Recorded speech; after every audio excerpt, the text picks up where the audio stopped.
Hello बच्चों, आज हम गणित के कुछ बेसिक चीज़ों के बारे में पढ़ेंगे क्योंकि गणित के जो बेसिक चीज़ होता है इसी को पढ़ने के बाद आप गणित को सही तरह से समझ सकते हो। बेसिक चीज़ों को पढ़ने के बाद ही आपको गणित इंटरेस्टिंग लगेगा, गणित आपको रोचक लगेगा। गणित के जब सवाल को आप हल करोगे तो उसमें आनंद आएगा। लेकिन अगर आप नहीं पढ़ते हो, लेकिन बेसिक चीज़ों को अगर आप नहीं पढ़ते हो तो आपको गणित बोझ लगने लगेगा, गणित में आपको इंटरेस्ट नहीं आएगा। इसलिए हमें सबसे पहले बेसिक चीज़ों को समझना चाहिए, उसे पढ़ना चाहिए। तो सबसे पहले हम वास्तविक संख्या के बारे में पढ़ेंगे।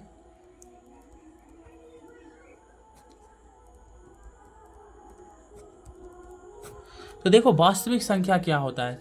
तो वास्तविक संख्या देखो, अभी तक आपने जितनी भी तरह की संख्या पढ़ी हो, क्लास 9 तक में आपने जितनी भी तरह की संख्या पढ़ी हो, वो सभी संख्याएं वास्तविक संख्या कहलाता है। जैसे मान लो आपने 1 पढ़ा, 2 पढ़ा, इस तरह से आगे पढ़ा, 0 पढ़ा होगा, -1 पढ़ा होगा, दशमलव वाला संख्या पढ़ा होगा, रूट वाला संख्या पढ़ा होगा, इस तरह से पढ़ा होगा, 1/2 पढ़ा होगा, बट्टा वाला संख्या।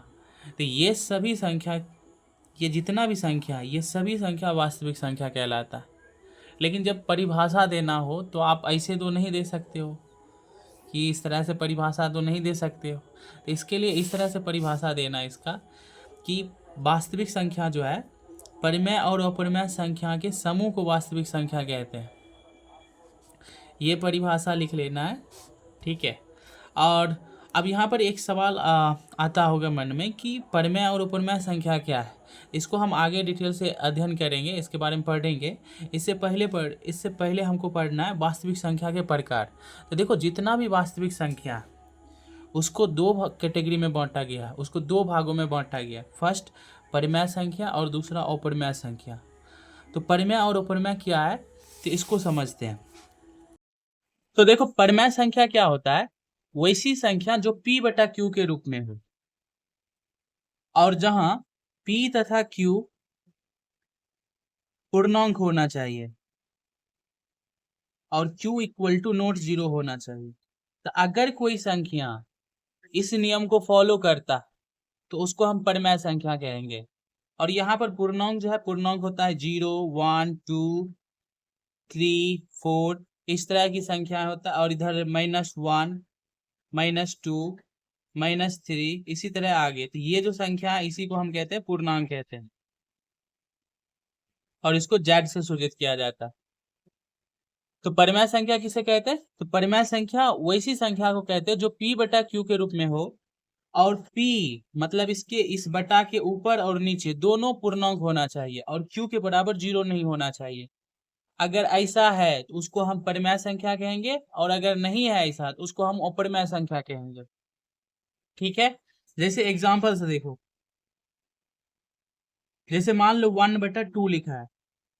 तो अब देखो, ये जो लिखा है, तो ऊपर में जो लिखा है, ऊपर में देखो जो लिखा है ये भी पूर्णांक है, नीचे जो लिखा है ये भी पूर्णांक है, और नीचों में कह रहा था 0 नहीं होना चाहिए, तो यहाँ पर 0 भी नहीं है।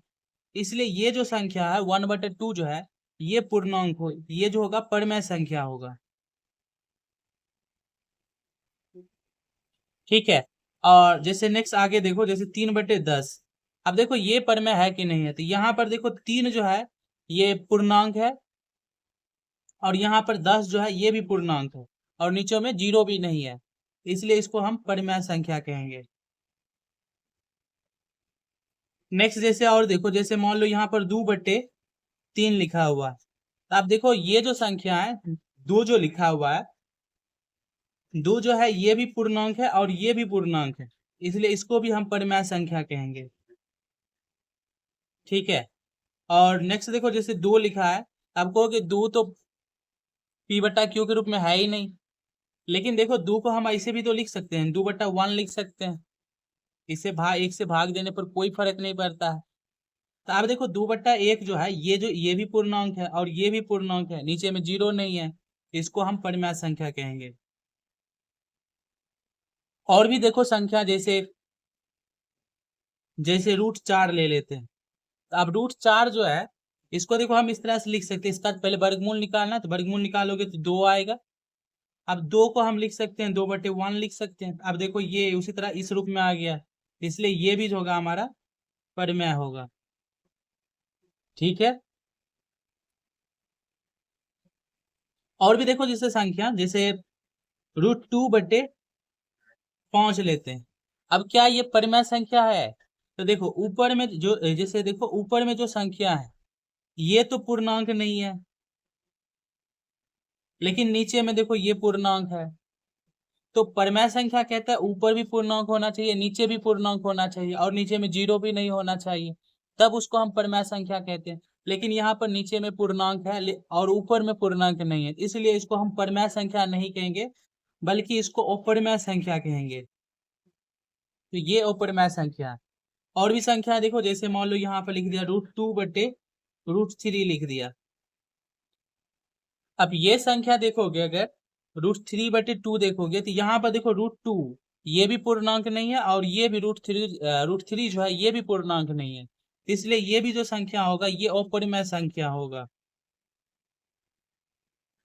और देखो जैसे √5 लिख दिया, तो √5 देखो, तो √5 को हम इस तरह से लिख सकते हैं √5/1, और यहाँ पर √5 जो है पूर्णांक नहीं है और 1 जो है पूर्णांक है, लेकिन परिमेय संख्या होने के लिए इसको दोनों पूर्णांक होना चाहिए, इसलिए ये जो संख्या है अपरिमेय संख्या है। ठीक है, और भी संख्या देखो, जैसे अब जैसे देखो मान लो 0 अगर लिख दिया, 0 कौन सी संख्या होगा? तो 0 के देखो हम 0/1 लिख सकते हैं, और ये भी पूर्णांक है और ये भी पूर्णांक है, और नीचे में 0 भी नहीं है, तो इसको हम परिमेय संख्या कहेंगे। और यहाँ पर देखो ऊपर में अगर 0 हो तो उससे कोई फर्क नहीं पड़ता, खाली सिर्फ नीचे 0 नहीं होना चाहिए, अगर ऐसा कंडीशन है तो उसको हम परिमेय कहेंगे। ठीक है, उम्मीद करता हूँ कि आप सब परिमेय और अपरिमेय के बारे में समझ गए होंगे। लेकिन देखो एक चीज ध्यान रखना परिमेय और अपरिमेय के बारे में, कि नीचे जो है दोनों में नीचे में 0 नहीं होना चाहिए, Q=0 नहीं होना चाहिए। जैसे एक एग्जांपल से समझते हैं, जैसे मान लो कोई लिख दिया 2/0 लिख दिया, तो आप देखो ऊपर भी पूर्णांक है नीचे भी पूर्ण, लेकिन नीचे में 0 आ गया, इसलिए ये जो है परिमेय नहीं है, ये परिमेय नहीं है। अब क्या ये अपरिमेय है? तो ये अपरिमेय भी नहीं है, क्योंकि नीचे में 0 आ गया। तो अगर हर में अगर Q=0 आ जाए तो वह संख्या ना ही परिमेय होगा और ना ही अपरिमेय होगा। तो ये जो है ना ही परिमेय है, परिमेय नहीं है, और अपरिमेय नहीं है, नहीं है। तो अगर आपको परिमेय और अपरिमेय संख्या का परिभाषा चाहिए तो इसको लिख लेना, यहाँ पर परिमेय और अपरिमेय के बारे में लिखा गया है, इस परिभाषा को लिख लेना। और अगर किसी भी तरह का प्रॉब्लम हो मैथ में या इस टॉपिक में जो अभी पढ़ा है, आप टेलीग्राम चैनल पर आके सवाल कर सकते हो। टेलीग्राम चैनल का लिंक जो है डिस्क्रिप्शन में दिया गया है, वहां पर ज्वाइन करके आप सवाल कर सकते हो। तो मिलते हैं नेक्स्ट डे।